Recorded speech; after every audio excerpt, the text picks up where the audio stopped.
안녕하세요. 이번 7번째 제주 평화 포럼의 마지막 시간입니다. 오늘 이번 세션은 서울과학종합대학원 출신 박사님들이 바라보는 세계라는 주제의 사회를 맡은 한석희입니다. 이번 세션의 주제는 아시아의 미래 전략, 글로벌 리더십, 위기 극복의 길을 찾다입니다. 우리가 이미 경험하시고 있는 것처럼 미국은 리만 브라더스 사태 이래로 그 위상이 빠르게 변화하고 있으며, 현재 유럽은 그리스 사태 이래로 유로존의 붕괴 위협을 맞이하고 있습니다. 이제 세계의 중심은 아시아의 역할에 더욱 기대를 하고 있으며, 특히 이 중에서 한국, 일본, 중국의 역할이 그 어느 때보다 중요해지고 있는 것이 사실입니다. 이 와중에서 중국은 이미 경제적으로 또 정치적으로 그 위상이 높아지고 있어서 이미 G2 시대를 열어가는 주역으로의 역할을 하고 있습니다. 반면 한국은 놀라운 집중과 선택, 그리고 강력한 다이나믹스를 발휘하면서 1997년에 경제위기를 극복하고 글로벌 세계에서 한국의 정치, 경제 위상을 높여가고 있습니다. 한국은 문화적인 면에서도 서서히 자신감을 드러내고 있는데, 이른바 K-팝이라고 불리우는 독특한 활동을 통해서 세계에 한국의 문화를 선보이고 있는 중입니다. 다음 장 부탁드립니다. 이런 와중에 한국의 경제계의 리더이시며 일거수일투족이 모든 분들의 관심의 대상이 되시는 이건희 회장께서 지난 1월 하신 말씀이 한국과 일본에서 매우 깊은 주목을 받은 바가 있습니다. 그 내용은 이와 같습니다.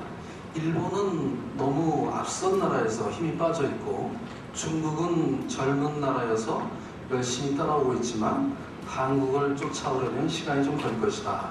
이런 말씀을 하신 적이 있습니다. 본래 말씀 한마디 한마디를 조심하시기로 유명한 이 회장께서 10년 만에 하신 말씀이라서 세간의 관심을 높이 산 바가 있습니다.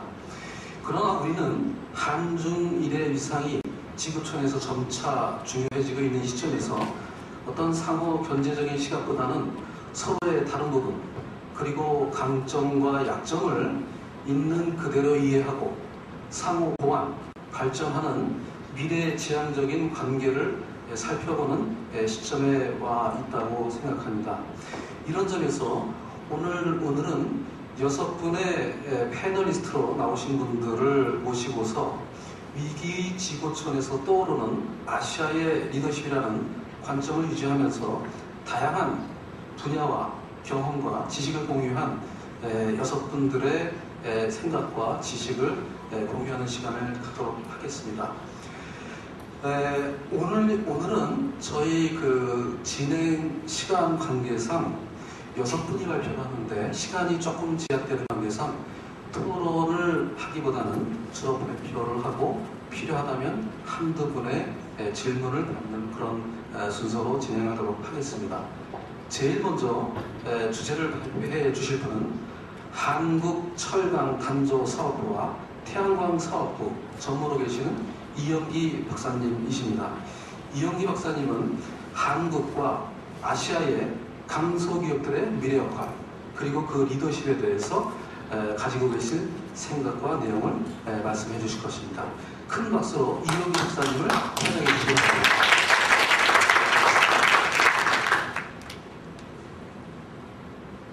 Good afternoon, ladies and gentlemen. I'm presenting English. So Korea economy has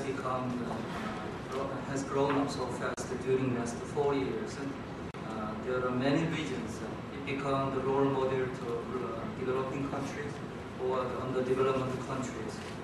There should be many reasons for this success. but I think the mid-sized firm Cheon present also contribute for this success. So, 제안입니다. 여기 한국 분들이 대부분인데 국어로 하시죠. 그렇잖아요. 여기 외국분 예. 없잖아. 알겠습니다. 오늘 제가 소개해드릴 내용은 그 국내 그 강소기업 히든 챔피언이라고도 그러고 그다음에 강소기업 여러 가지 그 관련된 페이퍼들이 있습니다. 이것이 아시아의 글로벌 전략에서 어떤 역할을 하며 또 그 중에서 저는 그 사례를 통해서 이 두 회사를 예를 들어서 어떤 전략을 썼더니 이것이 성공 전략을 이어졌는가를 소개해드리고자 합니다. 우선 그 강소기업, 소위 미드사이즈 펌이라는 거에 대한 정의가 필요할 텐데요. 여러 가지가 있습니다. 그러나 저는 오늘 대략 종업원 1000명 이하 그리고 연간 그 10억 불, 그러니까 한 1조 원 되겠죠. 1조 원 이하 규모의 회사이되 성장률이나 수익성이 업계 평균을 넘는 그런 기업들을 한번 대상으로 봤습니다.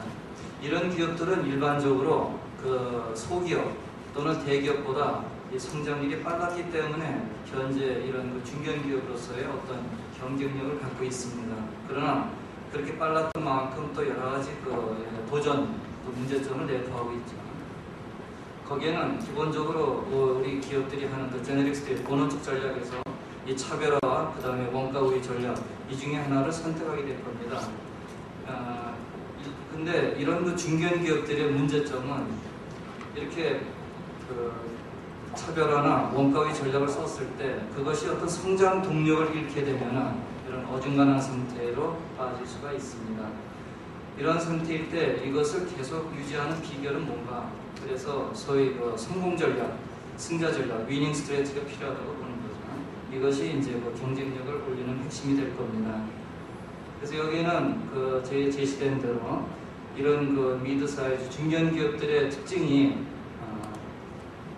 이런 그 짧은 기간의 성장력이라든지 그 다음에 그 어떤 놀라운 경쟁력 이런 분야들 그리고 가장 중요한 게 대체로 보면 그 오너, 그 소유자나 또는 그 창업주 또는 그 관련된 CEO들 핵심 스태프들의 어떤 그 추진력 그 다음에 업무에 대한 열정 이것이 큰 동력이 됩니다. 반면에 이 재정 문제라든지 이 리스크 매니지먼트라든지 또는 이 진입 장벽이 갈수록 좀 낮아지고 경쟁자가 출현하겠죠. 이런 것들이 약점이라고 볼 수 있습니다. 또 하나의 공통이 이제 국내 시장이 포화가 되면서 해외로 나가야 되는데 이런 글로벌라이제이션에 대해서 많이들 좀 두려워하고 있습니다. 그런데 여기에 대한 어떤 그 해법을 한번 제안해 보고자 합니다. SWT 분석하는 것은 참고로 하시고요. 다만 핵심만 보면은 이 장점으로는 이제 마켓 리더라는 거고 약점으로는 이런 진입 장벽이 점점 낮아져서 경쟁력이 힘들어진다. 그리고 그 대신에 해외로만 간다면 또 다른 시장을 개척하든가 시장을 다변화시킨다면 여러 가지 기회가 생길 수 있다는 점이고요. 그다음에 이런 그 비즈니스 경기 변동에 따라서 점점 예측 불가능한 어려운 그런 그 위험에 처할 때 위험도가 올라간다고 보는 겁니다. 이거를 저는 그 SER 프레임워크라는 그 하나의 그 프레임을 가지고 한번 풀어보고자 합니다. 그래서 거기에는 이 주제, 주체죠. 그 다음에 환경, 자원 이 세 가지에서 서브젝트, 인바이러먼트, 리서치, SERM이라는 그런 프레임워크가 있습니다. 이 면에서 볼 때 이 주체, 이 경영진의 핵심은 이 경영 속도 아니면 거기에 대한 열정 이런 것이 이제 핵심이 될 거고 환경에서는 이런 어떤 그 지역 시장의 제한 그 다음에 그런 인프라가 문제가 되겠고요. 그 다음에 자원에서는 과연 갖고 있는 자원, 특히 인적 자원을 어떻게 업그레이드 하는가가 중요한 이슈가 될 겁니다. 그래서 궁극적으로는 우리가 추구하는 이런 지속 가능 경영, 서스테너빌리티를 이루어야 되겠죠. 그래서 우선 그 서브젝트 주체 요인으로 볼 때는 그 CEO의 리더십이 굉장히 중요합니다. 그 다음에 그 환경에서는 이 글로벌로 가야 되겠고요. 그 다음에 그 자원에서는 이 자원을 어떻게 모티베이트 시키고 거기에 대한 보상 평가를 어떻게 하느냐 그리고 이런 그 프로븐 레퍼런스를 가지고 어떻게 또 새로운 시장을 개척하느냐가 하나의 자원의 핵심 이슈가 될 겁니다. 이거를 저는 그 네 가지로 한번 요약을 해봤습니다. 그랬더니 커스터머 포커스, 그 다음에 오브젝트 오리엔티드, 그러니까 이 고객 중심, 그 다음에 이런 목표 지향적인 경영, 그리고 스트레이트 얼라이언스라 해서 이제 전략적 제휴, 그리고 이 온타임, 그 커스터머의 요구에 따라서 실시간으로 가장 적절하게 대응하는 문제, 이런 것들이 전체적인 그 지속 가능의 핵심이라고 저는 본 겁니다. 마침 이 첫 글자들이 COST에서 이 코스트, 이것이 사실 우리 경영의 핵심 화두가 되고 있죠. 자, 저는 오늘 이제 이 샘플 그 사례를 통해서 이 중견기업이 어떻게 여기서 성장해 가는가에 대한 그 사례 발표를 보여드리겠습니다. 이 표에서 보면은 제가 소개하려고자 하는 첫 번째 회사는 이 원가 우위 전략을 쓰는 회사인데, 이 풍력 발전기 윈드 파워에서 그 타워를 만든 회사입니다. 여기 사진이 이제 풍력 발전기예요. 제주에 내려오시다 보면은 그 해안가에 또 발전기 많이 있었는데요. 이 발전기 풍력 타워가 우리나라 회사가 월드 탑3입니다. 상당히 자랑스러운 회사였는데, 이 타워 하나가 사실 그 길이가 한 100m가 가까이 됩니다. 그리고 중량이 200톤에서 300톤 가까이 갑니다. 그러니까 굉장히 특수한 구조물이죠. 이거는 이동하기도 어렵고, 그 다음에 단순한 소위 그 철판을 이렇게 말아서 용접하는 단순 작업입니다. 진입 장벽이 낮다는 얘기죠. 그래서 이 회사는 원가 우위 전략을 씁니다. 이렇게 했을 때 이 회사는 본사는 서울에 한국에 있습니다. 그런데 글로벌 프레젠스라는 전략을 씁니다.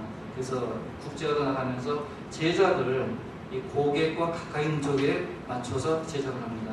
베트남, 중국, 캐나다, 그리고 멕시코, 요새는 이제 동유럽하고도 이제 전략적 제휴를 하고 있는데요. 이런 글로벌 프레젠스 전략을 씀으로써 이 로지스틱 라인을 최소로 줄이고, 고객의 요구에 가장 온타임으로 그 딜리버리 타임을 줄이고 경쟁력을 갖는 그런 장점을 보여준 회사입니다. 또 다른 사례는 이거는 이제 밸브 회사입니다. 사실 전 세계 밸브 회사는 수천 개가 넘습니다. 근데 이 회사는 그 중에서도 시비어 서비스라는 극한 서비스를 전문으로 하는 회사입니다. 소위 하이엔드 마켓을 지향하는 거죠.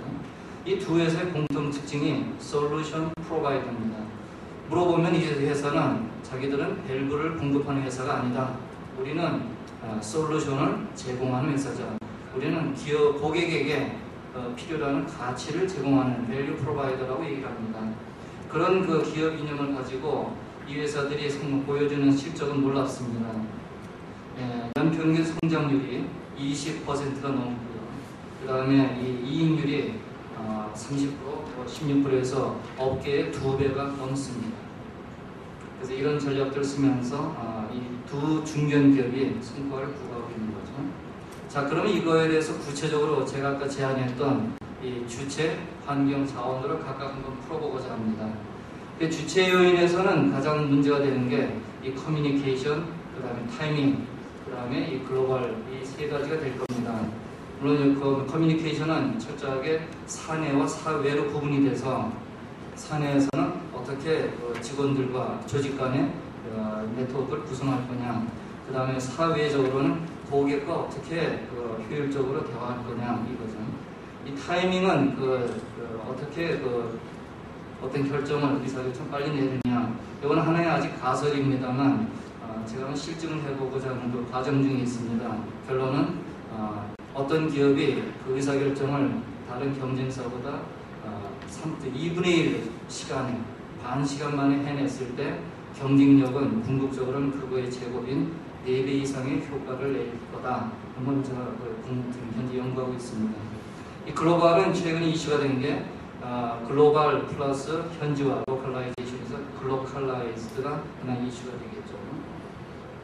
여기에 대한 해법으로 이 두 회사는 이 빨간색을 쓴 내용들을 전략으로 채택하고 있습니다. 그래서 커뮤니케이션에서는 이 다이렉트 리포트를 원칙으로 하고 있고요. 모든 조직을 인파워먼트에서 권한 부여를 합니다. 그 결과 의사결정이 이 2단계 이내로 이렇게 어떤 승인이라든지 의사결정을 하게 됩니다. 그리고 적어도 이틀 내에 48시간 내에 반드시 어떤 이 회사의 의사결정을 고객한테 전달해 줍니다. 그리고 또 하나 중요한 게 이게 프로젝트 매니지먼트가 대부분 회사, 그러니까 서플라이어 위주로 되어 있습니다. 회사 공급자의 이익을 지키기 위해서 프로젝트 매니지먼트에 있는데 이 회사는 정반대죠. 고객에게 어떤 가치나 그 만족을 전달해 드리기 위해서 이 고객 위주의 프로젝트 매니지먼트를 합니다. 그래서 결과적으로는 이 글로벌 프레젠스를 통해서 시장을 확대했고 전략적 제휴를 많이 하고 있습니다. 이 환경 문제는 뭐 여러 가지 툴이 있죠. 저는 마이크로포트의 5forces 풀어봤는데 결과적으로는 이걸 4가지로 압축을 해봤습니다. 그래서 이 진입장벽, 그다음에 차별화, 그리고 커스터머 고객 만족, 국제화 이렇게 4가지를 봤는데요. 한 가지만 소개를 해드리죠. 이 두 회사의 공통된 특징이 ESI 플랜을 씁니다. Early Supply Involvement인데 어떤 그 특별한 문제가 생겼을 때 그거를 해법을 찾는데 고객과 같이 고민합니다. 개발 초기부터 관여하는 거죠. 그렇게 해서 궁극적으로는 이 고객이 필요로 하는 그 제품에 대한 사양을 같이 꾸밉니다. 그럼 나중에 구매로 나올 때 전 세계에서 공급할 수 있는 회사는 굉장히 제한이 되겠죠.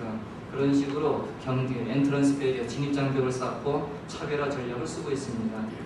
그런 거를 이제 소위 이 사람들은 프로세스 세일즈라고 합니다. 유틸리티 세일즈와 구분이 되는 거죠.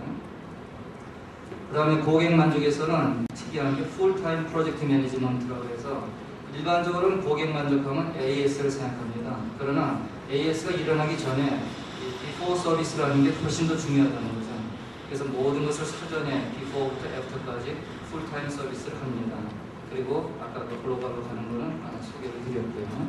마지막으로 이 자원에서는 이 자금이라든지 기술적 한계, 인력의 한계 이런 걸 어떻게 극복하느냐인데 이런 내용으로 전략을 쓰고 있습니다. 하나만 소개해드리면 이 자금에 대해서는 이 조인트 벤처라든지 또는 조인트 쉐어홀더에서 이 해외에 상당히 그 크레딧이 높은 명망이 높은 그런 회사들과 이 자본 공유를 하고 있습니다. 그리고 이 R&D가 업계 평균보다 훨씬 많이 들어가고 특히 지적 재산에서 상대 관리를 하고 있고요. 그다음에 이런 그 보상 프로그램을 통해서 계속 성과 동기를 유발하고 있습니다. 이런 내용들이 이런 우리나라의 그 중소기업이 그 글로벌화가는데 하나의 성장 동력과 해법을 드리고 있는 것을 한번 소개해드리고 사실 완벽한 어떤 전략은 없습니다. 각 그 기업이 처한 환경이 다 틀리겠지만은 이런 것이 하나의 좋은 사례가 되지 않는가 해서 한번 소개해드렸습니다. 고맙습니다. 첫 번째 발표를 해주신 그 이영기 박사님께 감사드립니다. 이번에는 조금 다른 주제로 말씀을 드려보도록 하겠습니다. 최근에 떠오르고 있는 가족 기업들의 활동과 향후의 리더십이라는 주제를 가지고 말씀해 주실 FB 솔루션즈 대표이사인 김선화 박사님이십니다.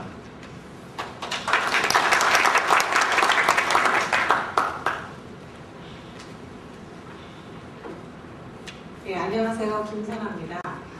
오늘 이렇게 여러 강의 보니까 지속경영에 대한 얘기를 굉장히 많이 하고 있는데 경영학에서 저는 이제 지속경영보다 장수기업이라는 그런 얘기를 드리려고 합니다. 가족기업에 대해서 저는 연구를 했고요. 가족기업이 우리나라에서는 굉장히 생소한 어떤 분야지만 이미 한 30년 정도 전부터 미국이나 유럽에서는 연구가 돼서 하나의 학문으로 자리 잡고 있는 그런 상황입니다. 그래서 장수기업이라고 하면은 최소한 가족기업이 3대 이상, 100년 이상 가는 기업을 목표로 어떻게 하면 우리가 100년 가는 기업을 만들 수 있을까를 포커스를 했고요. 가족기업이라는 걸 먼저 한번 정의를 내자면 가족기업은 아직 30년 동안 딱 확정돼서 기업 정의가 있지는 않습니다. 공통의 정의가 있지 않지만 가장 우리가 일반적으로 보면 가족이 오너십과 그다음에 경영을 참여하는 것들을 가족기업이라고 하고요. 또 더 넓게 보면은 경영에 참여하지 않지만 지배적인 소유권을 가족이 가지고 있는 것을 가족기업이라고 하고 있습니다.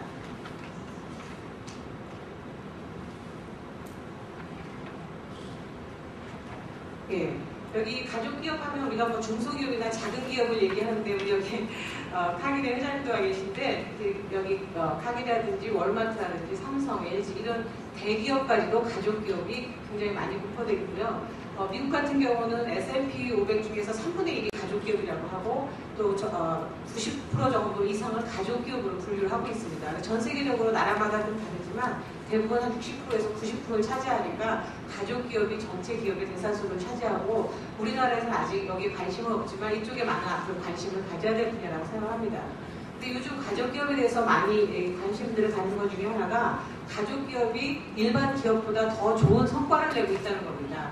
이전에 우리가 기업과 경영과 소유는 분리돼야 된다는 게 경영학의 일반적이었는데 요즘에 한 10년 정도 계속 미국이나 유럽이나 아시아 쪽의 모든 기업, 상장된 기업을 연구해 보니까 가족기업들이 훨씬 더 성과가 높고 또 가족기업들이 비가족기업보다 기업의 수명이 훨씬 더 높다는 것 때문에 요즘은 가족기업에 대한 관심들이 더 많이 생기고 있습니다.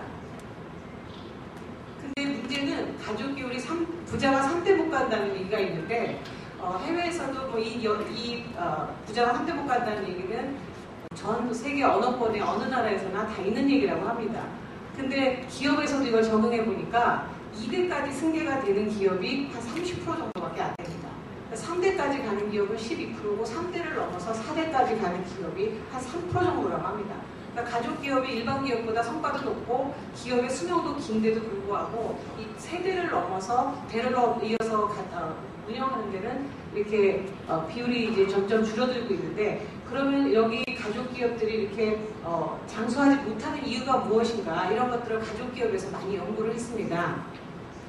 그래서 보니까 우리가 일반적으로는 기업이 잘 망가지는 이유를 경영이라든지 환경이라든지 뭐 기술에 대한 어떤 그런 것들을 많이 지금 얘기가 되고 있고 경영학에서는 대부분 그쪽으로 보고 있는데 가족기업 연구에서 보니까 대부분의 승계하는 데 문제가 있거나 아니면 가족 문제로 인해서 가족기업이 뭐 다른 회사에 팔리기도 하고 아니면은 기업이 오랫동안 존속 못한다는 게 연구가 되는데 한 80% 정도를 그렇게 보고 있습니다. 그래서 우리나라도 지금 최근에 삼성에서 지금 가족 분쟁이 있어가지고 그런 얘기들이 많이 있는데 가족기업에 대해서 부정적인 시각은 많이 있는데 우리나라뿐만 아니라 사실은 아시아에 있는 가족기업들이 대부분 이런 가족 간의 갈등을 지금 분쟁을 겪고 있습니다. 그래서 지난달에 BBC에서도 아시아 기업이 가족 분쟁 때문에 발목을 잡혀있다라는 얘기를 했는데 이런 이유가 미국이나 유럽 같은 경우는 4대, 5대째 걸치면서 나름대로 굉장히 가족의 내부의 어떤 시스템이 잘 갖춰져 있는 거에 반면에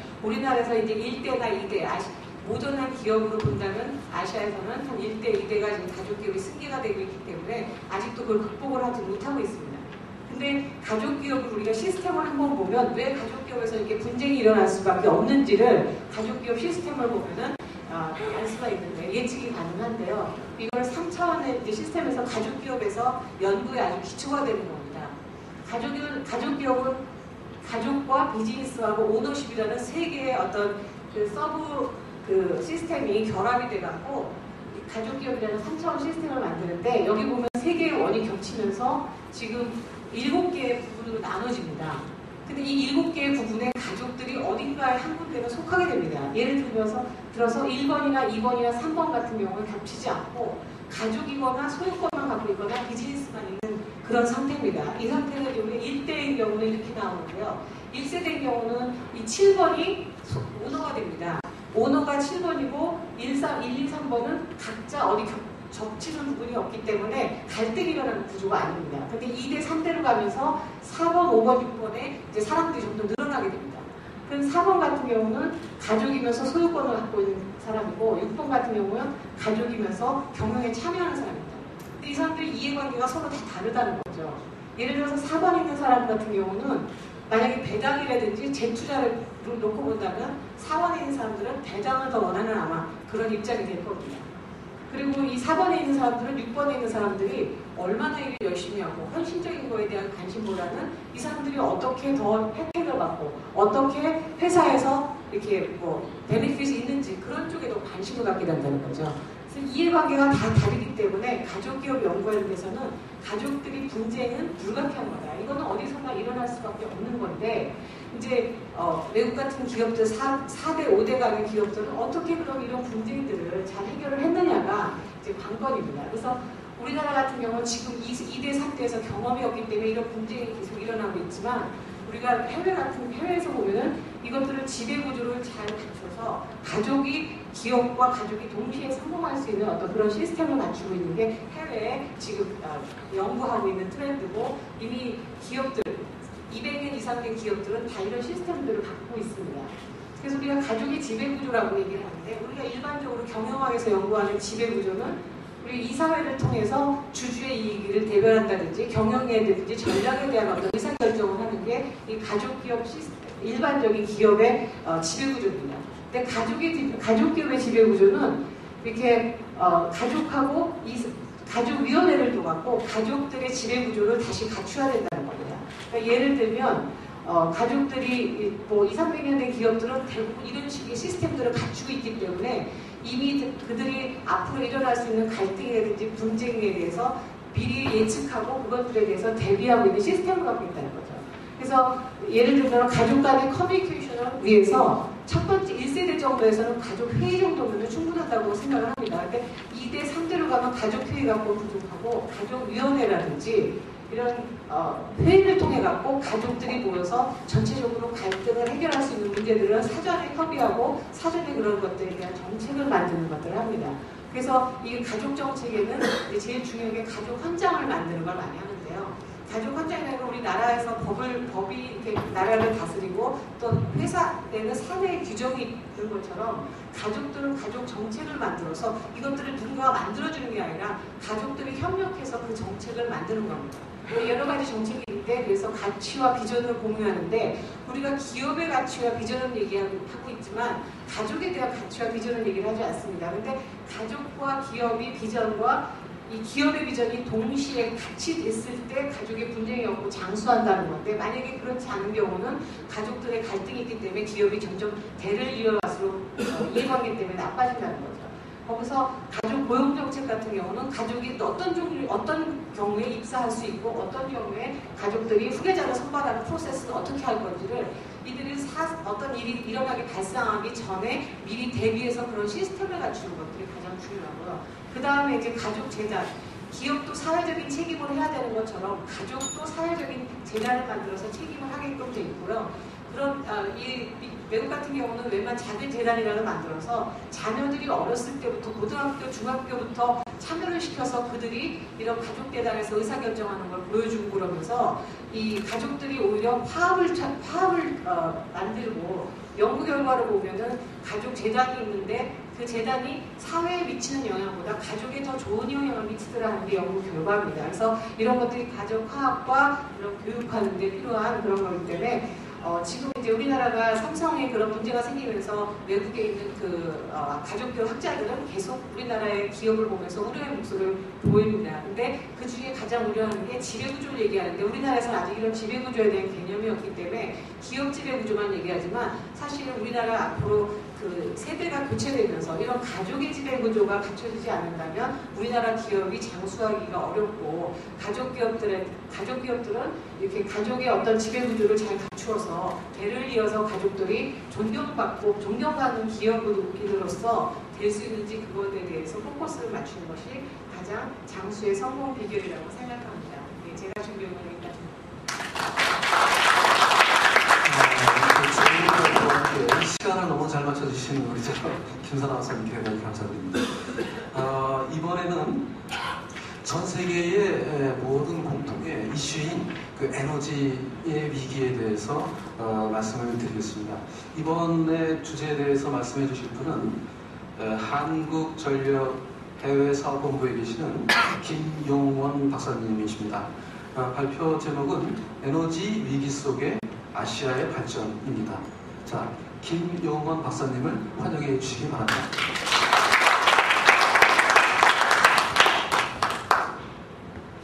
네, 반갑습니다. 제가 오늘 말씀드리고자 하는 것은 여러분들이 이제 그 동남아시아 쪽의 전력에 여행할 기회가 있을 텐데요. 그 갈 때마다 그 국가의 전력 사정 상태가 우리나라에 비해서 상당히 나쁘다 하는 것을 많이 느끼셨을 것 같습니다. 그래서 그 아시아의 그 위기 극복의 길을 이야기할 때에 이들 국가의 그 전력 문제를 어떻게 해결하느냐 하는 것이 그 국가의 그 지도자의 리더십과 그 국가의 그 위기 극복에 가장 중요한 그 이슈가 되지 않겠나 하는 생각으로 이 주제를 잡아봤습니다. 이 각 국가마다 지금 저희가 논의하자고 하는 국가는 베트남과 그다음에 필리핀, 인도네시아 우선 이 세 개국으로 정했는데요. 이들 국가마다 살펴보니까 나름대로의 그 현재 전력 난압도가 극복하기 위해 가지고 많은 그런 그 계획들을 가지고 있는 것을 볼 수 있었습니다. 하지만은 그런 계획들이 과연 지속적으로 계속 증가하는 전력 수요를 감당해 줄 수 있는 그런 메커니즘을 형성해 나갈 수 있겠는가 하는 측면에서 볼 때는 좀 다시 한번 우리가 토론할 만한 그런 값어치가 있다 이렇게 보여졌고요. 특히 우리도 에너지 부족의 그런 어려움을 겪었던 국가로서 그 과정을 우리가 한번 살펴볼 때에 우리의 경험으로 볼 때에 또 줄 수 있는 시사점도 있고 해서 이런 것들을 하게 됐습니다.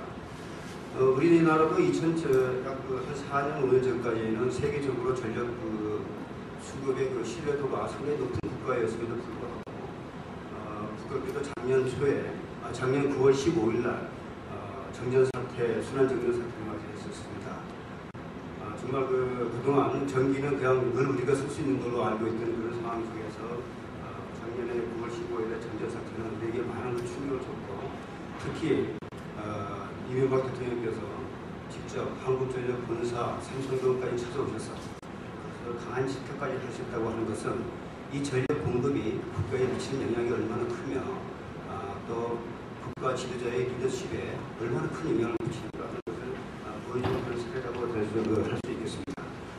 제가 잘 때에도 전기가 꺼지면 밤에 어두워서 활동을 못한다 이런 정도로 생각했는데 이번에 정전 됐다 보면 대낮에 바깥으로 이렇게 햇빛이 후원한데 그 내부에서 촛불을 켜고 살아야 되는 낮과 밤이 구분 없이 전기가 필요한 이런 상황이 이제 우리가 되어 있습니다.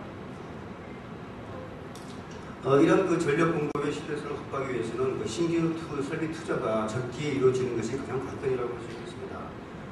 이것은 우리가 전력 수급의 신뢰도라고 이야기하고 있는데 전력 수급의 신뢰도는 전력 공급 안정성과 시장 구조 그리고 시장 운영 방식을 결정하는 그런 핵심적인 사안이 되겠습니다.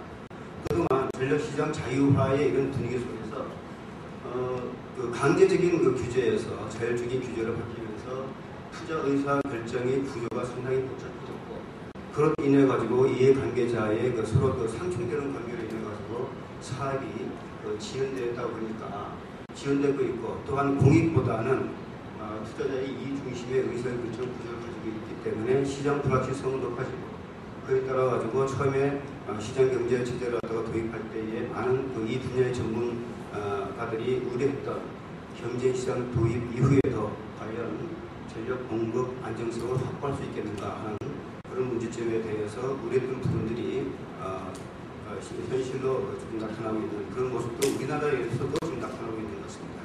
실제로 우리나라에서도 IPP 도입을 허용한 이후로 건설 공정 준공 준수율이 80%에 미치지 못한다.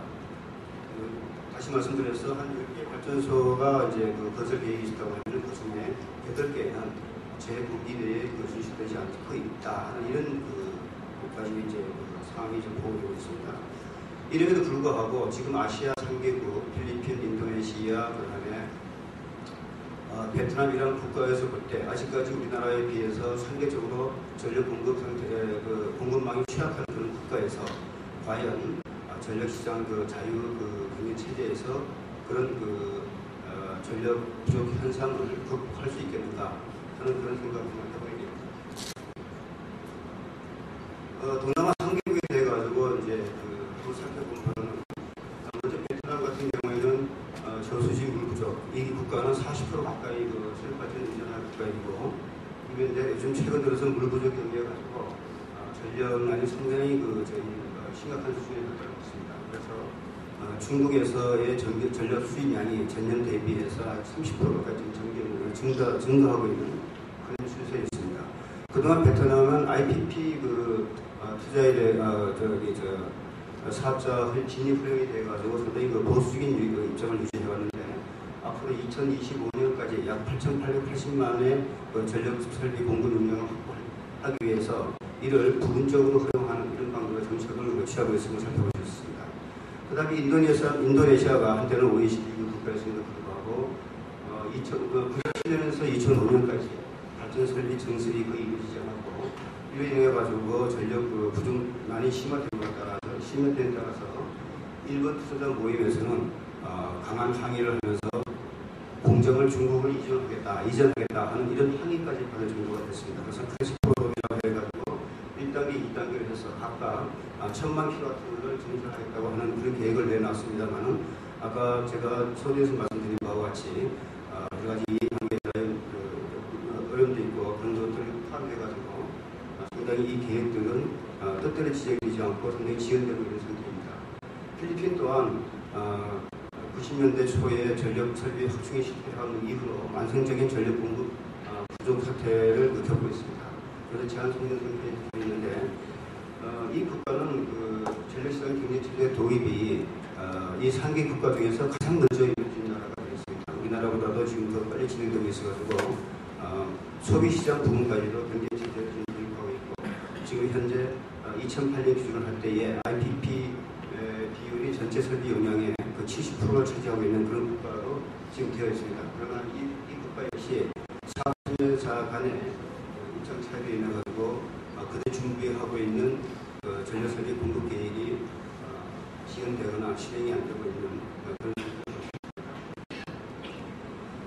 지금 이 4개국이 비교해 볼 때 그래프에서 보시는 바와 같이 1971년에 베트남과 인도네시아 그리고 필리핀, 프랑스의 필리핀인데 그리고 한세기 한국 이 4개 국가를 비교해 볼 때에 1971년대까지는 필리핀이 1인당 전력 사용량이 3개 국가 중에서는 가장 높은 그 수준을 보이지만은 이들이 약 40년 동안 계속 이 전력 설비의 1인당 사용량은 정치 상태에 머무름으로써 GDP 수준 역시 계속 있는 이런 현상을 보여주고 있습니다.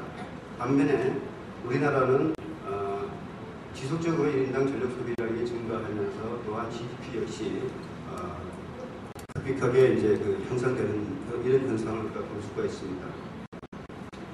이를 볼 때에 시장 경제를 가장 먼저 도입을 했던 필리핀이 아직까지 그들의 필리핀이 그 시장을 도입하지 않고 국가 정책에 의해 가지고 국가 주도적으로 끌고 나갔던 그런 국가에 비해서는 1인당 전력 소비의 그 증가에 많은 어려움을 겪고 있는 것이 아닌가 이렇게도 평가할 수 있을 것 같습니다.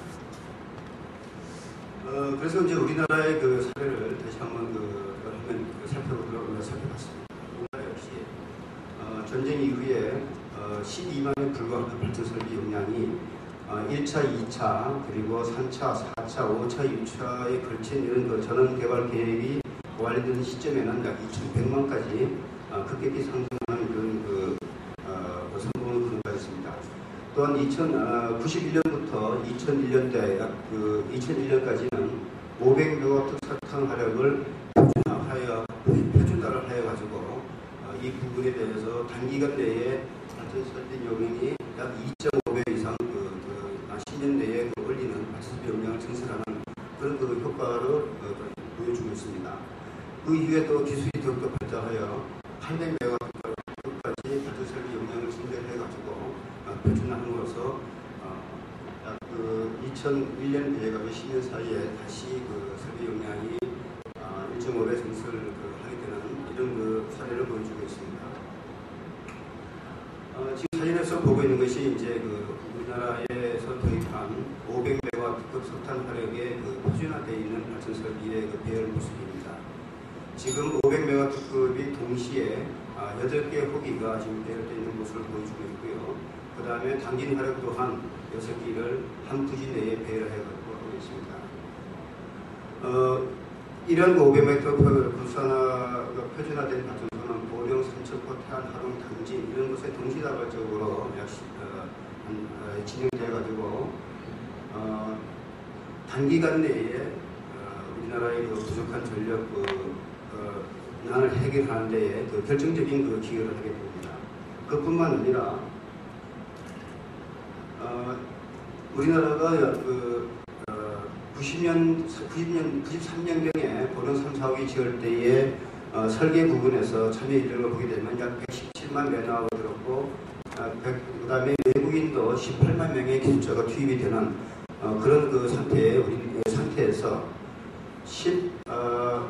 14년이 지난 당진 화력 7, 8억이 똑같은 이런 설비가 계속 반복적으로 설계됨으로써 참여 인력이 59만, 약 처음에 절반 정도의 기술 인력이 충분한 이런 발전을 보이고 있고, 외국인의 기술 지도 없이 우리나라 자체적으로 완전히 설계해 나갈 수 있는 그런 효과를 얻었습니다.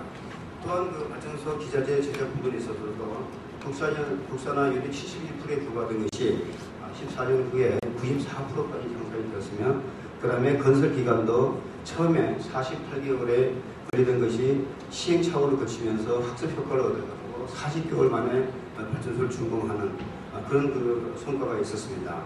이런 것을 우리가 저희들이 볼 때에 앞으로 이 동남아시아의 3개국의 지속 가능한 전력 공급의 메커니즘은 어떻게 형성되어야 되는가 것을 정리해 볼 때에, 현재와 같이 전력 부족으로 인해서 그 국가의 산업 발달이 저해됨에 따라서 투자 지원과 어려워졌고, 다시 투자가 어려워짐으로써 민자 유치에 의존하게 되고, 민자 유치를 하다 보니까 IPP에서 제시하는 테리프가 높아서 현행 전기요금보다 비싸기 때문에 IPP 계약이 지연되고, 이해 관계자의 여러 가지 일정 차이에 의해 가지고 공기가 지연됨으로써 전력 부족난이 해소되지 못하고, 또다시 이것은 산업 발달의 저해가 가져와서 국가 재원 부족과 다시 또 민자 유치하여 외국 기술에 의존하고 기술 자력을 지연시키고 산업 발달을 저해시키고 하는 이런 악순환의 루프에서 벗어나서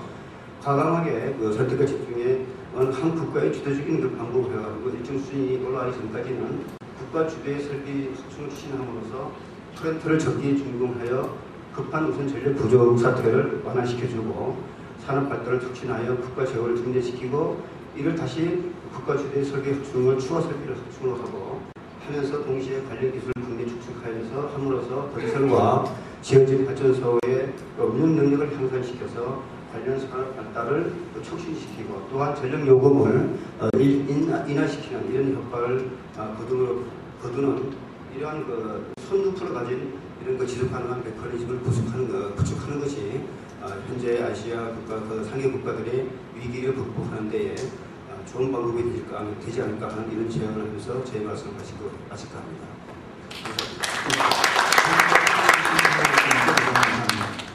자, 이번에는 조금 주제를 바꿔서 아시아에서 과연 방송과 통신이라는 역할은 어떻게 될 것인지, 경성대학교의 디지털 미디어 학과에 계신 이상호 박사님을 모시고 말씀을 들어보도록 하겠습니다. 자, 이상호 박사님을 환영해 주시기 바랍니다.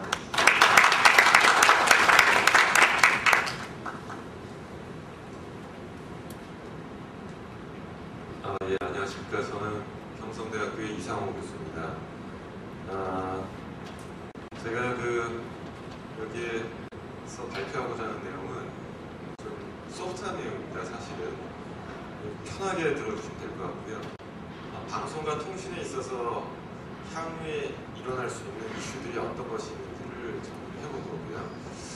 한국의 사례가 굉장히 앞서 나가고 있는 사례들이기 때문에 이런 똑같은 사례가 아시아 지역에서도 분명히 있을 것이라고 예상이 되고, 저 역시 방송통신 업계에서 오랫동안 근무를 했었기 때문에 이 분야에 대해서 좀 사업자의 입장에서 떠나서 소비자의 관점에서 다시 한번 바라보는 것이 어떨까 하는 차원에서 이슈를 정리를 해봤습니다.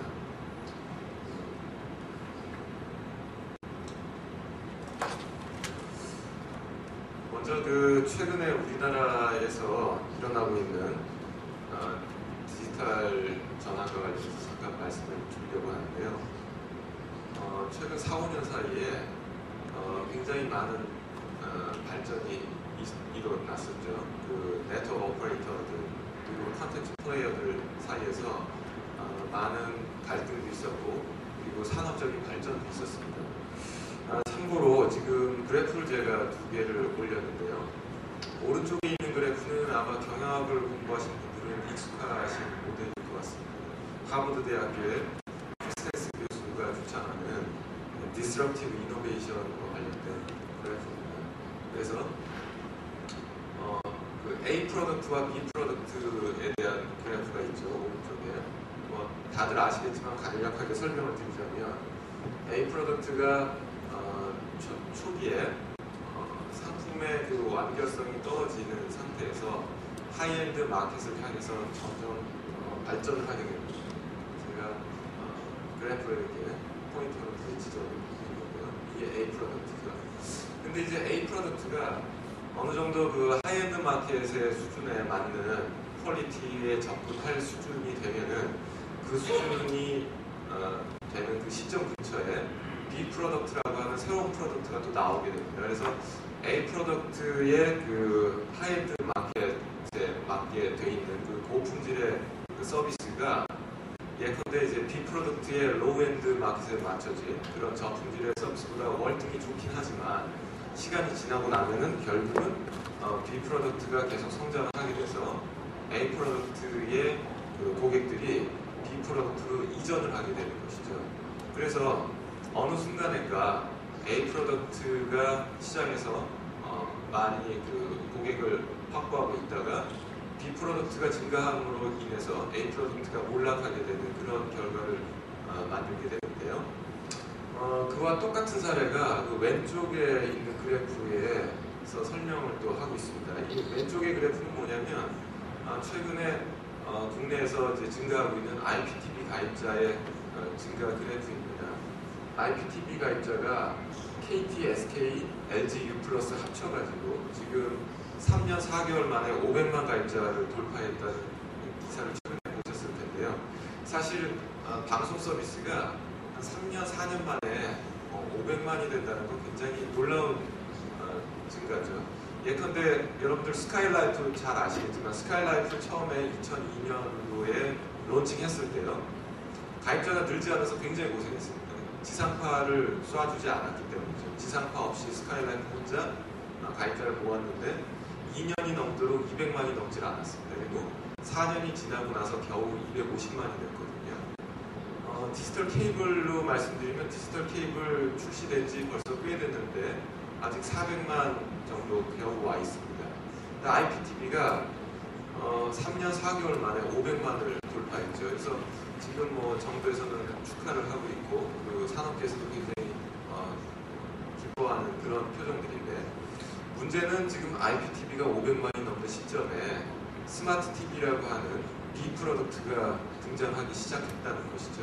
여러분들 잘 아시겠지만 삼성전자가 스마트 TV를 내놓고 서비스했는데 스마트 TV에 네트워크 트래픽이 많이 나온다는 그 가정하에 KT가 스마트 TV 접속 제한을 했죠. 그래서 굉장히 큰 무리를 일으켰고 이런 사건들이 왜 생겼을까 하는 것들을 따져보면은 이 방송통신 산업계에 있는 뿌리 깊은 갈등 이것을 다시 한번 저희가 정리해보는 것이 필요하겠다라고 생각을 하게 된 것입니다.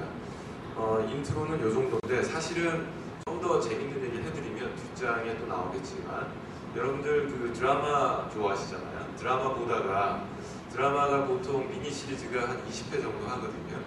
한 18회 정도 되면 아주 클라이막스로 갑니다. 근데 18회 정도 됐을 때 지상파와 네트워크 사업자의 분쟁 혹은 케이블 사업자와의 분쟁으로 송출이 중단된다면 어떤 일이 생기겠습니까? 아주 난리가 나겠죠. 해를 품은 달이라는 드라마 아실 겁니다. 해 품은 달이 시청률 40%대 국민 드라마였는데요. 그 40%대일 때 MBC 내부적인 문제로 2번 정도의 이제 송출을 중단하는 그런 일이 있었죠. 난리가 났었는데 그거는 이제 지상파 내부의 문제였고 예컨대 케이블 사업자가 일방적으로 지상파의 송출을 중단하는 케이스가 있었습니다. 그 케이스도 조금 이따 말씀드리도록 하겠습니다. 그래서 이 많은 그 분쟁들 여러분들이 이제 신문에서 많이 봤을 텐데요. 역시 친하게 사이좋게 지내는 것보다는 서로들 싸우고 다투는 그런 장면들이 훨씬 더 재미있어 보입니다. 아마 여러분들도 그런 걸 보면서 왜 쟤들은 그렇게 싸울까라는 생각을 많이 했을 텐데요. 아래쪽에 있는 그림이 보여주는 게 뭐냐면 지상파에 대해서 케이블 사업자가 송출 중단을 하면서 화면에 이제 블랙아웃된 그런 화면입니다. 그래서 이거는 가전사 대리점에서 찍은 사진인데요. 케이블 사업자가 분명히 보내는 화면인데 뭐라고 되어 있냐면 KBS의 요청으로 전송이 중단되고 있습니다. 이렇게 나오고 있습니다. 그러니까 케이블 사업자가 KBS에 핑계를 대는 거죠. KBS가 중단하라고 해서 나는 중단한 거다.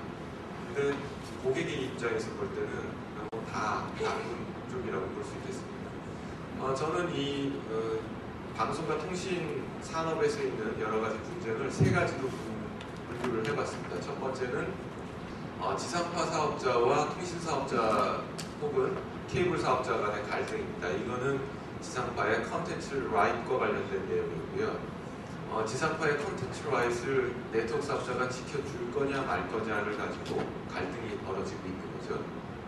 이 아래쪽에 있는 그림이 바로 그 사례입니다. 두 번째는 컨텐츠 쪽이 아니고요.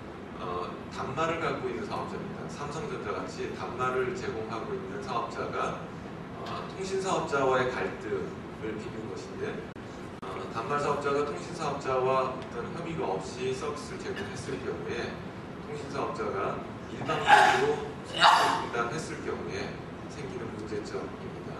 세 번째는 네트워크 사업자 간의 갈등입니다. 이거는 아주 특이한 경우인데 통신 사업자들끼리 혹은 통신 사업자와 케이블 사업자 간의 갈등이라고 할 수 있습니다.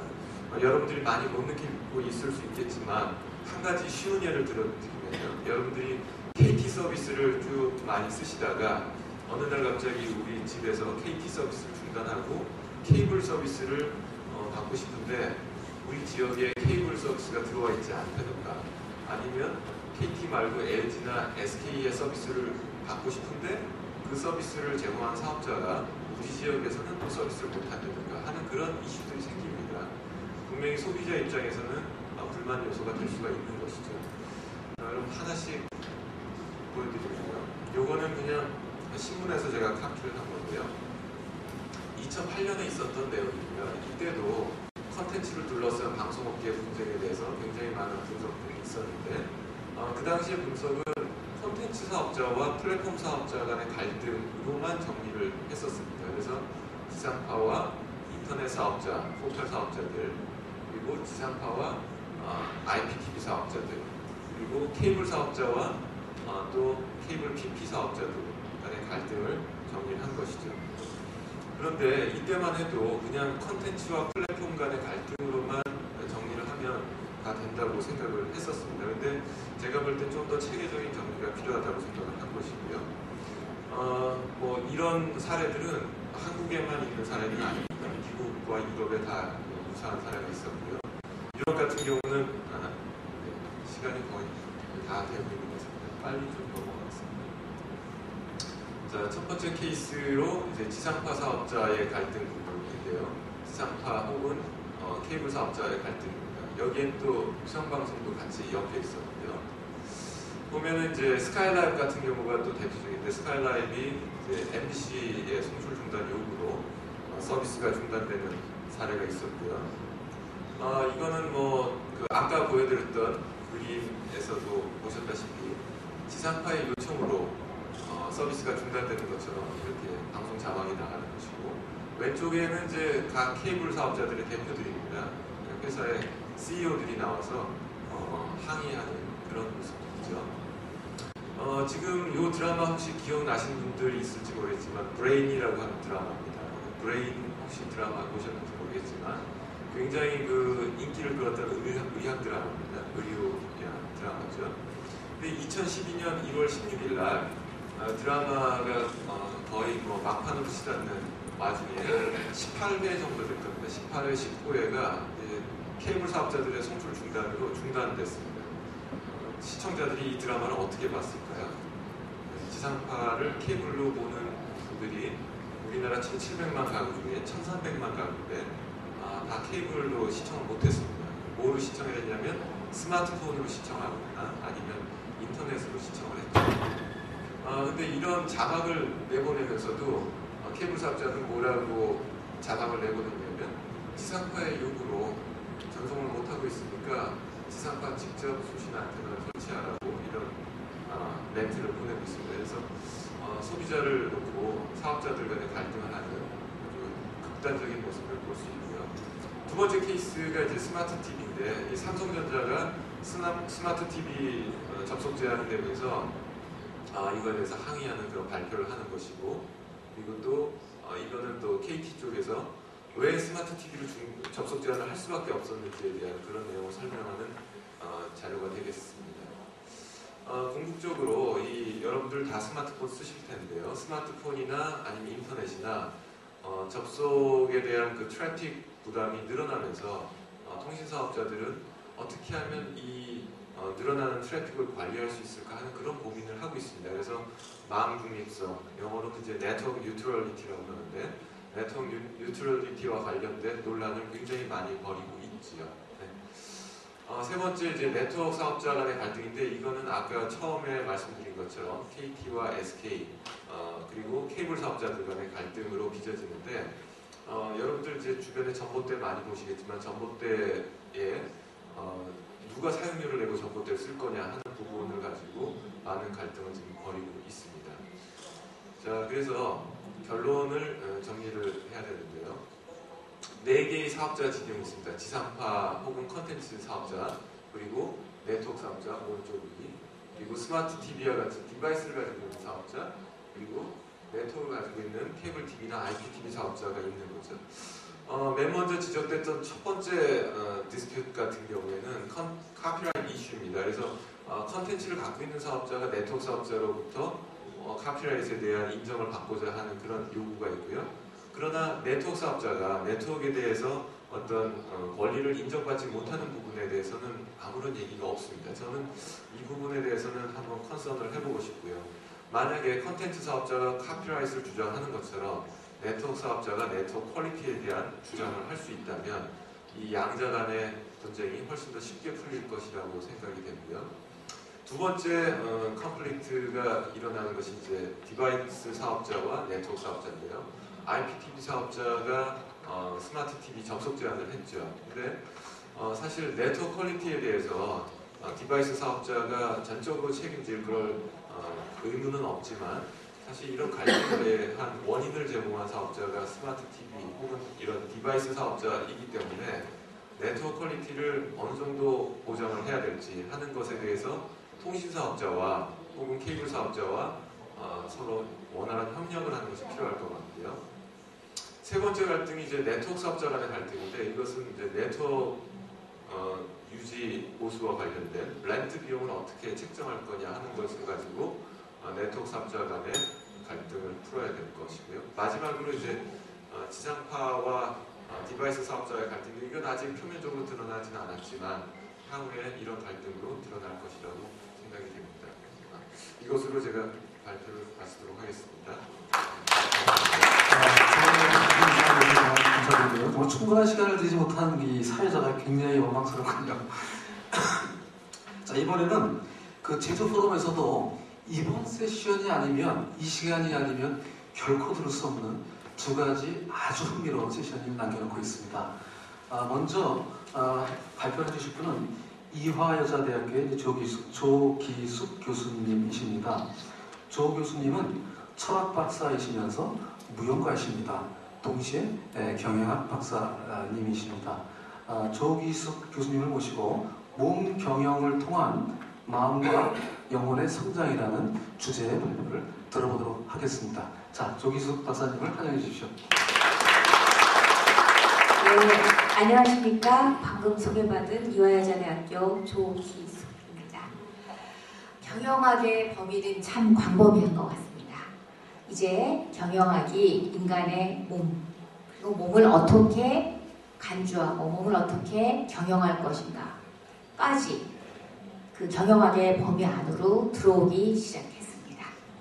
자, 여러분, 오늘 저는 여러분과 같이 우리의 몸이 어떤 것이고 어떻게 우리가 몸을 경영해야 할 것인지에 대해서 함께 생각해 보도록 하겠습니다.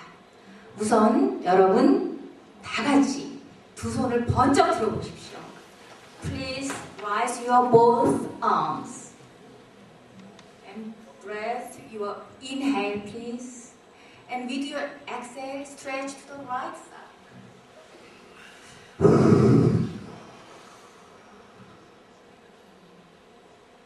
And recover to the center. Breath inhale with exhale to the left side.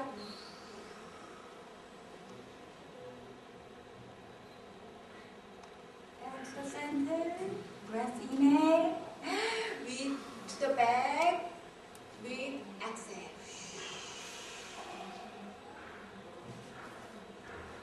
오케이, 땡큐. 우리는 지금 딱 10초 동안 몸을 움직였습니다. 이 10초 동안 몸을 움직이고 자신의 몸을 케어하고 몸의 소리를 듣고 요 과정 10초로 인해서 앞으로 30분 동안 여러분은 여러분의 몸과 마음, 영혼 그리고 세포가 집중해서 저와 함께 고민을 할 것입니다. 저와 함께 아주 효율적인 시간을 갖게 될 것입니다. 이게 바로 몸 경영의 핵심입니다. 자, 우선 우리 몸이 어떤 것일까요? 여러분, 저는 오늘 여러분에게 학자로서라기보다는 무용가로서 여러분과 함께 몸에 대해서 생각해보고 싶습니다. 여러분 몸이 뭐죠? 육체 덩어리인가요? 고기 덩어리인가요? 몸은 영혼의 감옥이다. 그렇게 생각하시나요? 아니면 몸은 기술을 태우고 다니는 말이다. 여러분 몸 말입니까? 아니면 몸은 배이고 마음은 선장입니까? 저희 마음은 다른 곳에 있습니까? 우리 몸은 그저 배입니까? 아니면 몸은 물질에 불과할까요? 그저 없어지는 고깃덩이에 불과한 몸일까요? 아니면 우리는 몸을 떠나야 영혼이 깨끗해집니까? 몸은 더럽습니까? 몸은 정신의 하수인입니까? 정신은 저 위 고귀한 곳에 있고 우리의 몸은 저 밑에 아주 천한 곳에 있습니까? 여러분 어떻게 생각하시나요? 저는 또는 몸에 대해서 생각하는 많은 사람들은 몸의 진실을 이렇게 말합니다. 우리 몸 안에 모든 것이 있다. 즉, 몸 안에 지성, 감성, 영성이 다 통합되어 있다. 그런 몸으로 몸을 봅니다. 그리고 몸은 에너지 순환 체계도이기도 합니다. 그래서 우리 몸 안에서 생명이 흐르고 있죠. 모든 몸과 모든 에너지와 모든 활동이 우리 몸을 통해서 이루어지고 있죠. 그리고 몸은 조금 전에 말씀드렸듯이 물성, 감성, 심성, 이성, 영성 등 인간의 모든 영역에서 일어난 사건이 전 존재에 영향을 주면서 몸을 통해서 몸을 중심으로 일이 벌어지고 있죠. 그리고 몸은 움직이길 원하고 움직여야 삽니다. 몸이 정지해 있다는 것은 생명이 죽음을 얘기하는 겁니다. 그래서 몸의 움직임이 정지되면 에너지 흐름이 막히고 또한 움직임이 지나치면 흐름이 왜곡됩니다. 몸적인 통합은 나는 나의 몸이고 내 몸이 바로 나다 라는 인식인데요. 이거는 제 말이 아니라 니체님께서 먼저 말씀하신 겁니다. 몸은 나의 모든 것을 기억하는 제 역사입니다. 그리고 인간은 살아있는 몸적인 통일체라고 할 수 있습니다. 즉 정리하자면 우리의 몸은 지성, 감성, 영성이 통합되어 있는 현존. 그렇기 때문에 거짓말을 하지 못합니다. 우리의 몸. 즉 진정성의 실체로서의 몸으로 몸을 규정해 봅니다. 그렇다면 그 몸은 저절로 그냥 어떻게 경영이 되고 어떻게 뭐가 이루어지고 그럴까요? 그렇지 않다는 겁니다. 여기서 경영의 개념이 들어가는데 즉 경영의 능력이 향상되기 위해서 몸에 움직이는 체험을 통해서 몸을 알고 자기 자신의 몸을 이해하고 몸의 소리를 듣고 이러면서 자기 삶 전반에 대한 경영이 가능하다는 겁니다. 우리 몸을 공부하는 사람들은 주로 이제 몸을 우주와 똑같다고 생각을 합니다. 몸의 성분과 우주의 성분이 똑같은데 단 비율이 다르다라고 보는데요. 그래서 우리는 몸을 소우주라고 얘기를 합니다. 그래서 몸에서는 우주에서 일어나는 모든 사건, 일들이 똑같이 일어납니다. 그래서 자신의 몸에 대한 이해를 잘하면 우주에 대한 이해, 우주에 대한 그리고 인간들이 모여서 사는 사회에 대한 인식의 범위도 확대됩니다. 그런데 그것은 우리의 몸을 움직이는, 저는 춤이라고, 광의 의미의 춤이라고 그랬는데요. 몸을 움직이는 체험을 통해서 몸의 경영의 원리를 터득할 수 있게 된다는 것입니다. 그래서 몸을 움직이는 체험을, 아까는 아주 간단한 걸 했지만 몸에 움직이는 체험을 하고, 그리고 몸 경영에 대해서 이해를 하고, 그런 것들이 우주의 섭리를 파악하는 것과 바로 직결이 됩니다. 그러면서 인간에 대한 이해, 나눔과 모심의 정신을 갖게 되는 거죠. 내 몸이 소중하면 다른 사람의 몸도 똑같이 소중하고, 몸과 몸이 어떻게 만나서 어떻게 조화를 이루고 남에 대한 케어와 그리고 배려가 어떻게 일어나는지를 몸을 통해서 습득을 하는 거지, 터득을 하는 거지. 그게 앉아있어서 머리로만 되기가 힘들다라는 것입니다. 그래서 진실된 몸, 선량한 마음을 통합적으로 봐서 같이 간다는 거죠. 인간이 인성과 능력이 증진되는 것이 앉아서 결코 머리로만 될 수 없다는 것입니다. 마음과 영혼, 몸이 함께 갈 때 우리가 진정한 성장을 이뤄낼 수 있다는 것입니다. 그리고 중요한 것은 지금 여기, 내 몸, 지금 여기 현존의 몸을 가장 중요하게 생각합니다. 몸, 마음, 영혼이 일치가 된 몸 경영에 대한 이해. 실제로 통섭의 현장으로서 몸을 바라보는 것. 그래서 우리의 몸은 일과 주, 공연과 경영, 조직과 몸이 하나가 되는 모든 것들을 통섭적으로 이해하고 알게 되는 그 현장으로서의 몸. 그래서 몸에 대한 능력이 향상될 때 다른 것들까지 같이 향상될 수 있는 그런 그 통합적인 논리를 제공해 준다고 생각합니다. 그래서 몸과 우주가 센터에 있는 거죠. 일과 춤, 경영과 공연, 조직과 몸이 통합적으로 이해되는 현장으로서 몸을 인식을 하는 것이고, 그것에 대한 통섭적인 사고가 바로 경영의 핵심이라고 할 수 있습니다. 네, 정리하겠습니다. 몸 경영을 한다는 것은 보다 근본적인 소통행위이고 우주적인 생명행위입니다. 몸 경영은 사회의 원리를 알아가는 과정, 그리고 다른 사람과 차별성을 갖고 있는 자신을 인식하고 알아가는 과정으로, 개인적으로는 내면의 의식과 감정으로 시작해서 사회적으로는 우주와 인간 세상의 원리를 터득하는 것을 말합니다. 몸 경영은 자아뿐만 아니라 자신이 속한 공동체의 구성원들에 대한 배려와 돌봄으로 의식의 성장을 가져오게 합니다. 몸 경영에서는 자아가 자아로 끝나는 것이 아니라 자아 영역이 확장됩니다. 다른 말로 표현하면 자아가 없어진다라고도 얘기할 수 있겠습니다. 몸 경영의 의미는 지금, 여기, 현존에 대한 이해를 통해 공동체의 삶을 보다 가치 있게 살게 한다는 데 있습니다. 앞으로 이런 논의들이 경영학 내에서도 좀 활발히 돼서 모든 몸을 갖고 있는 우리 모든 인간들을 갖고 있는 몸의 주체들이니까 좀 더 우리의 구체적인 삶을 풍요롭게 하기를 바랍니다. 감사합니다. 정말 이번 세션이 아니면 들을 수 없는 좋은 발표를 해주신 조기숙 교수님께 감사드립니다. 마지막 세션입니다. 마지막 발표입니다. 이번 발표는 일종의 저희 6분이 발표하는 내용의 이제 정리가 되겠습니다.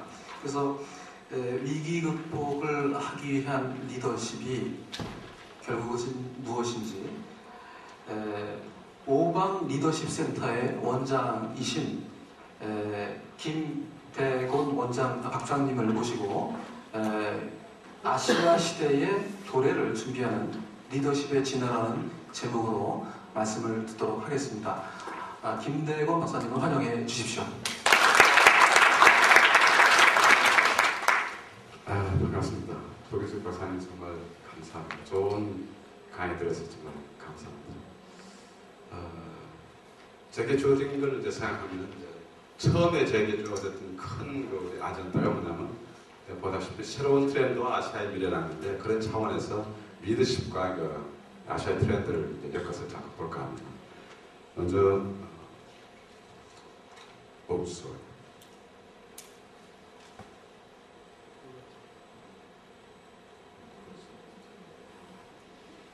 됐습니다. 천천히 얘기를 이렇게 진행될 것 같습니다.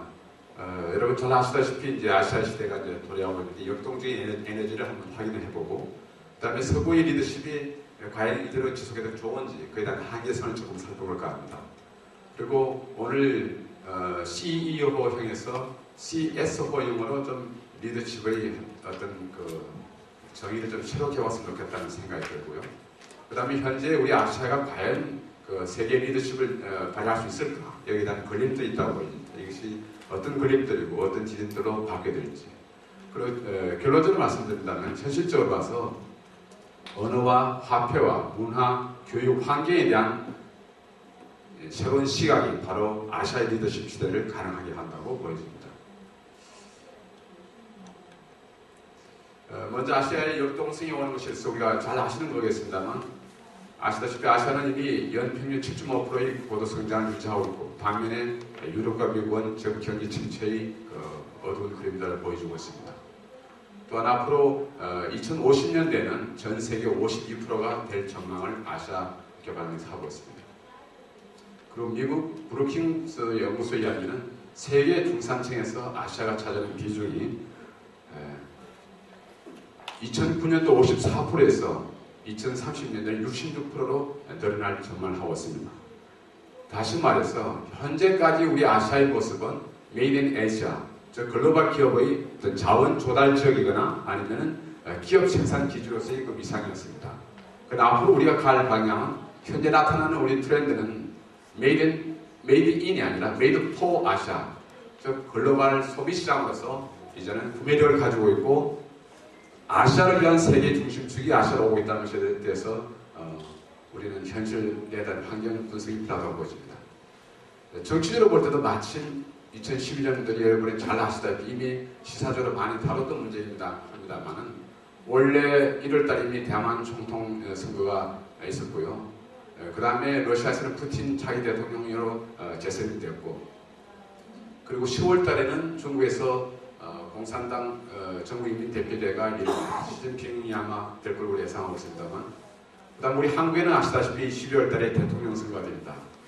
이명박 대통령 이후에 어떤 리더십이 나타날지에 대해서 상당히 주목되고 있고, 이미 작년의 얘기입니다만 김정일 사후 후에 김정은이 들어서면서 아시아의 리더십이 현실적인 리더들이 면모를 나타나기 때문에 정치적인 소용돌이에 좀 갈 수도 있겠다는 생각이 들고, 새로운 리더십에 대한 필요성이 더욱 확대된다고 보여집니다.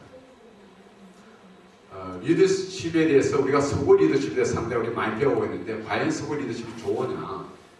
좋다 나쁘다 개념보다도 그 특징을 본다면 서구에 갖고 있는 가치는 기본적으로 영어로 하면 I겠습니다. 개인적인 독립성이 강조되어 있고, 그 독립성을 바탕으로 경쟁을 통해서 승리하자는 것이 거의 아마 가치가 아닌가 생각됩니다.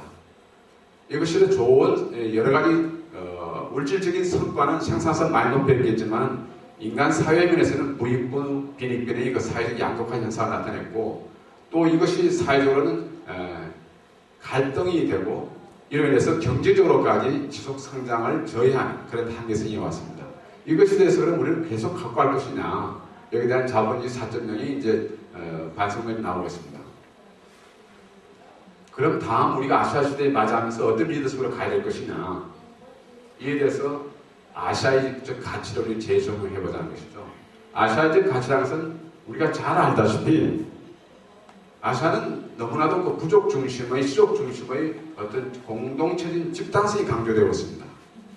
멸사공공, 개인은 존재하지 않고 조직과 전체가 존재한다는 그런 사고방식을 갖고 있는데, 이것이 과연 좋으냐? 이것이 한계인 것 같습니다.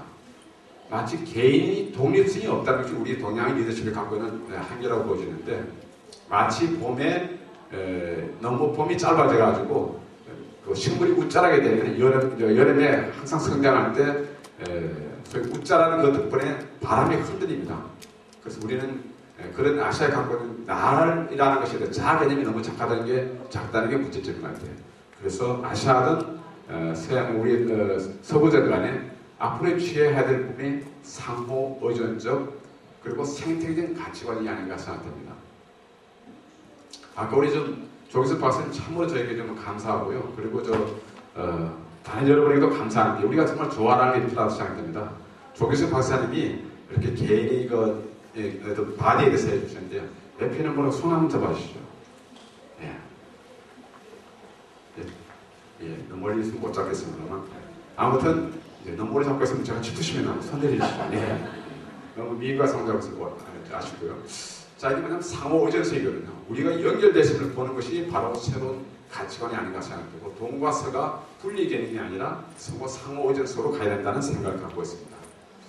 그 개념으로 제가 대처하고 싶다기보다는 이미 동양에서는 리더십 5단계가 있습니다. 그게 바로 뭐냐면은 첫째는 역치, 힘이 대한 정치입니다. 주먹을 들게 되면 누구나 따르게 돼 있어요. 어린아이에게 매를 들듯이 그것이 역치라고 말하고 있고 두 번째는 팩트에 의한 수치입니다. 재미있는 것이라든지 아니면 어떤 사실을 가지고 이 말이 옳기 때문에 나를 따르라 하는 그런 개념이 있을 수 있고요. 그 다음 단계는 것이 법치죠. 내 말이 사실이기도 하지만 옳다. 그렇기 때문에 따르라. 정의를 부르주고 있죠. 정의사회라는 것을 강조하는 리더십을 말하는 것이죠. 이게 법치 개념이죠. 다음 세 번째는 덕치, 감성입니다. 감성. 감성에 의해서 사람을 다스리는 것이죠. 이 법보다 더 무서운 게 사랑이거든요. 우리가 자명고 우리가 신화에서 보다시피 원수를 자기 사랑하는 예인을 위해서는 비록 나라에 해가 된다 하더라도 북을 찢어버리고 말듯이 그런 우리 신화가 있듯이 사랑이 더 위대하죠. 그것보다 더 위대한 것이 바로 도치라고 하는데 이것을 영어로 말하면 스피리추얼입니다. 영혼의 리더십이죠. 앞으로 다가와야 될 리더십이 바로 이것 덕치와 도치 개념이 아닌가 생각되고 서양의 용어의 비례식으로 설명한다면 왼쪽에 있는 부분이 CEO형인 것 같습니다. 즉 우리가 생각하는 것이 뭐냐면 몸이죠. 몸. 그리고 눈에 보이는 것이죠. tangible 것이죠. 그러나 오른쪽에 있는 것은 뭐냐면 intangible 것이죠. 저는 이것을 CS라고 말을 붙이고 Chief Spiritual Officer라고 붙이고 싶습니다. 전략적인 스트레티지보다는 저는 스피리추얼한 것을 강조하고 싶습니다. 이 왼쪽 축은 눈에 보이는 것이고 오른쪽 것은 보이지 않는 것인데 메타피지한 것인데 지금 이 상황에서도 우리는 보는 것만 자꾸 보고 있는데 보이지 않는 것이 있다는 거죠. 저 뒤쪽에 잠깐 봐주실래요? 뒤쪽에 보면 뭐 통역을 해주시는 분이 계시거든요. 여러분 혹시 깜빡 안 보셨던 분도 계실 것이고 그리고 사진 찍으시는 분 계시고 라포트도 계시고 저 뒤에 진행하시는 분 계시는데 리더라고 한다면 이렇게 생태계로 보일 필요가 있다. 눈이 앞에만 보이는 것이 아니라 몸과 영혼이 조화로움을 봐야 되고 그리고 앞에 있는 것이 아니라 뒤에 있는 것도 봐야 되고 항상 중심을 갖고서 봐야 된다. 그것이 진정한 리더이고 그것이 진정한 스피리추얼 리더십이다. 그래서 앞에 보이는 텐지블한 단계를 떠나서 인텐지블한 것까지 메타피지컬까지 가야지 이것이 CSO다라고 말씀을 드릴 수 있겠습니다. 참고로 조기석 박사님께 다시 감사를 드리는데 우리 앞에 분들하고 다 마찬가지인데 이 영혼 몸에 대해서 제가 생각을 말씀드린다면 우리가 우주 여행할 때는 우주복을 입습니다. 마찬가지로 우리는 원래 영혼의 존재였었는데 이 지상으로 올 때 우리는 지구를 위한 영혼복이라고 볼 수 있겠어요. 마치 우리가 우주 여행할 때는 우주복이 필요하듯이 영혼의 우주복이 바로 이 우리 바디, 몸인 것 같아요. 그래서 이 몸과 내가 하나가 일치돼서 볼 때 우리는 진정한 스피리추얼 리더십으로 거듭날 수 있다는 생각이 듭니다.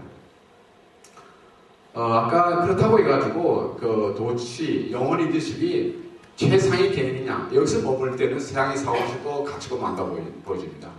저는 이것을 중용이 하면은 때 시자 가운데 자 시중이라는 말을 쓰는데요. 영어로 말하면 타이밍 같아요. 역치를 쓸 때가 있어요. 겨울에 해당되는 부분이 저기는 위에 북쪽에 있고요. 저기는 힘을 써야 됩니다. 전쟁 상황에서는 힘을 써야 돼요. 그 반면에 봄에 해당되는 부분은 재미를 가지고 이끌어줘야 돼요. 이게 술치개념입니다. 동쪽입니다.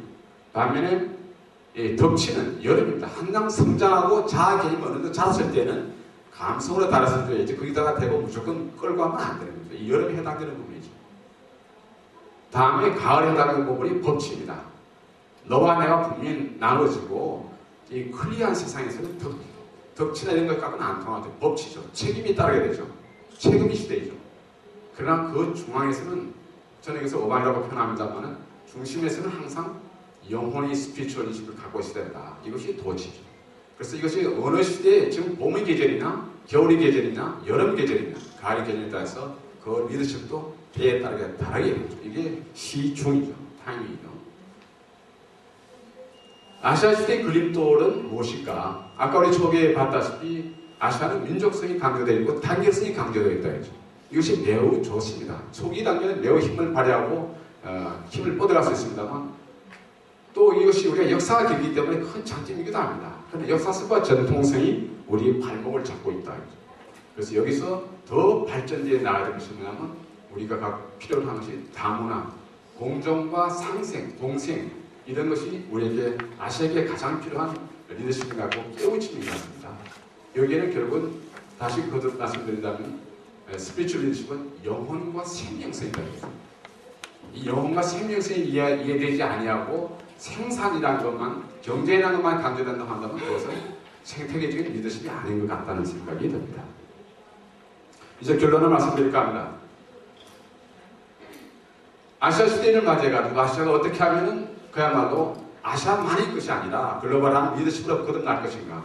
여기서는 여러 가지 접근하는 패스웨이가 있다고 했는데 그 5가지 저는 패스웨이를 봤습니다. 하나는 언어, 통화, 문화, 교육, 환경이라고 했습니다.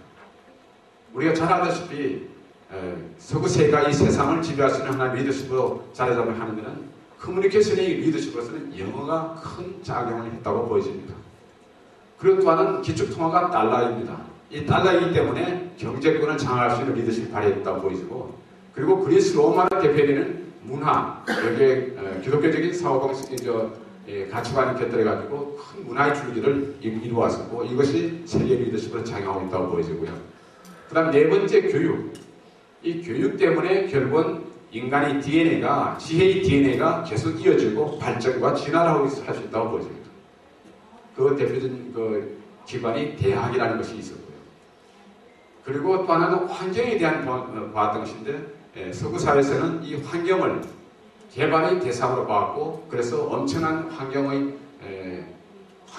그 교감을 통해서 개발과 성과를 냈습니다만 여기에 부작용이 있어 왔습니다. 그것이 바로 뭐냐면 난개발이라는 것이 있고 여러 가지 환경 파괴라는 것도 있죠. 이제 아시아 시대를 맞이해서 우리가 뭘 할 것이냐. 이제 이것이 우리가 풀어야 될 숙제라고 보여집니다.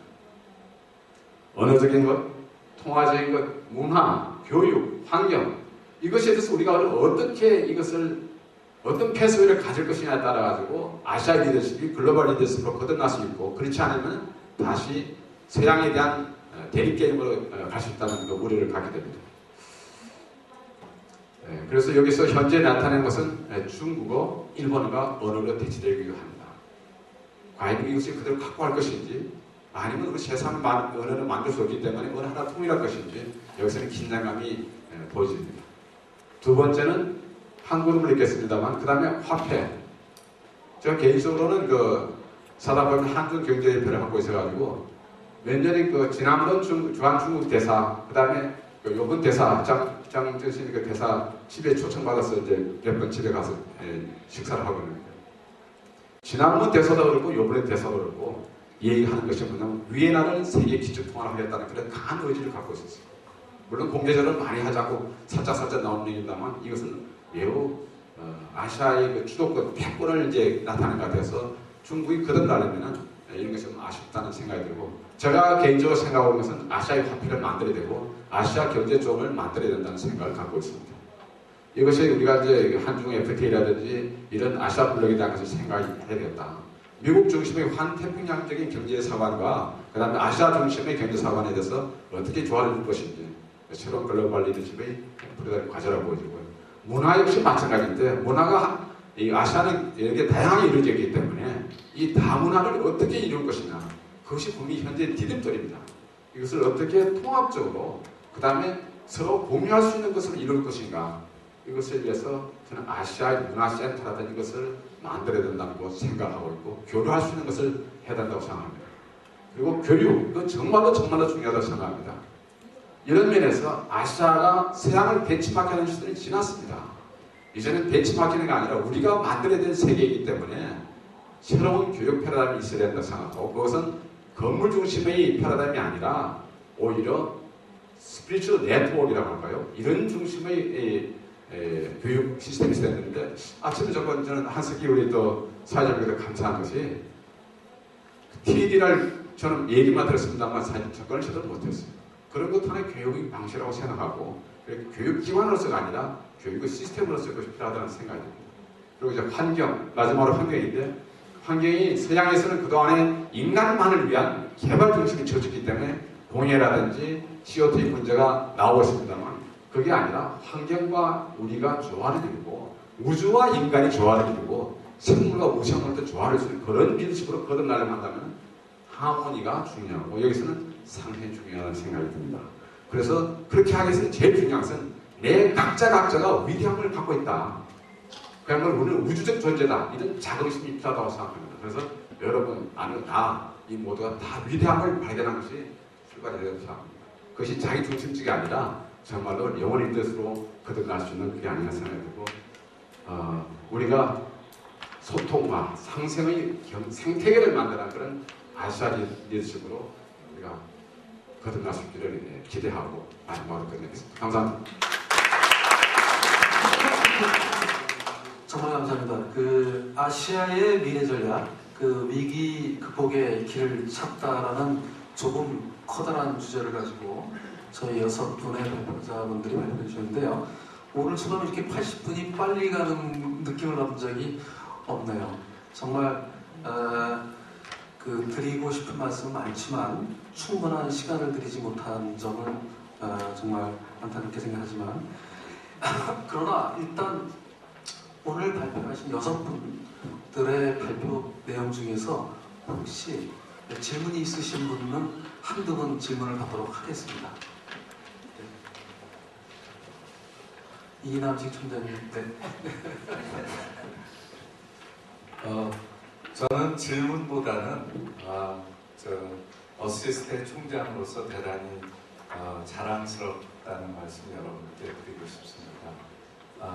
여기 6분의 공통점은 어시스트가 배출한 탁월한 또 경영인이자 또 학자로서 이제 어시스트가 아시아의 미래 전략, 글로벌 리더십과 위기 극복의 길을 제안하는 이런 세션을 마련하게 된 것을 대단히 감사드리고, 또 한 분 한 분의 그 발표 내용들이 대단히 의미가 있고, 또 많은 사람들이 주목해야 될 그러한 부분들을 짚어주시지 않았나 생각이 됩니다.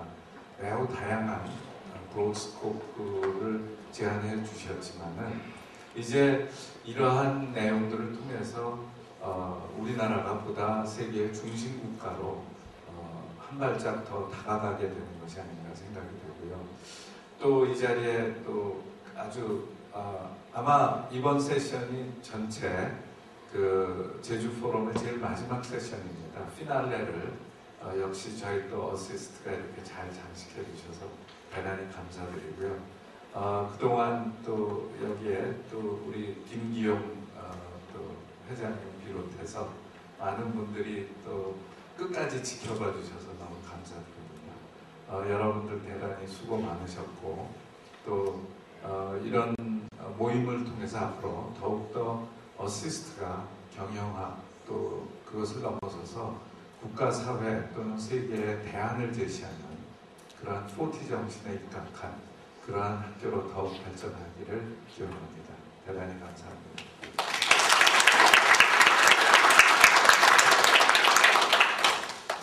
다른 분 그리고 오늘 그 윤창현 금융연구원 원장님께서 또 여기 특별히 와주셨는데 한번 저희 강의도 많이 해주시고 계시죠. 그래도 또 경영학 이렇게 대가로서 한 말씀 코멘트 좀 해주시죠.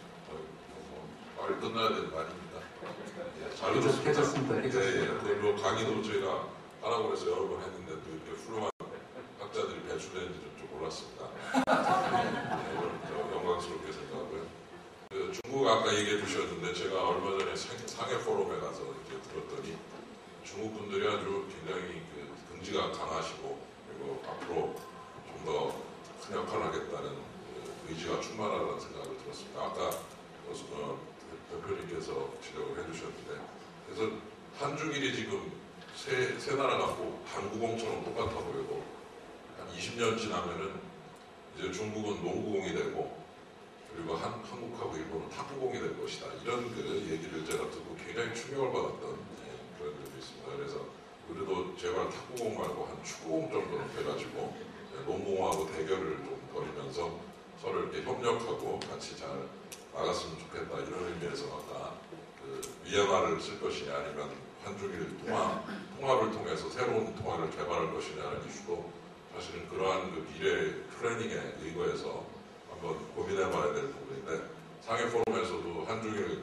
공통통합의 문제와 그 다음에 위안화의 국제화 또는 기축통화와 또는 지역의 아시아지의 중심통화와 이 부분이 굉장히 이슈가 돼서 논의가 됐던 부분이 있어서 오늘 들으면서 그 상해 포럼하고 비슷한 어떤 그 맥락에서의 말씀을 듣고 굉장히 감명을 받았습니다. 오늘 감사드립니다.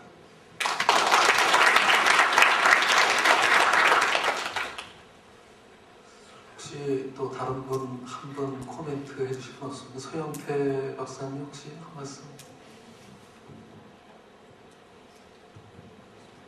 마지막으로 1분 드리겠습니다.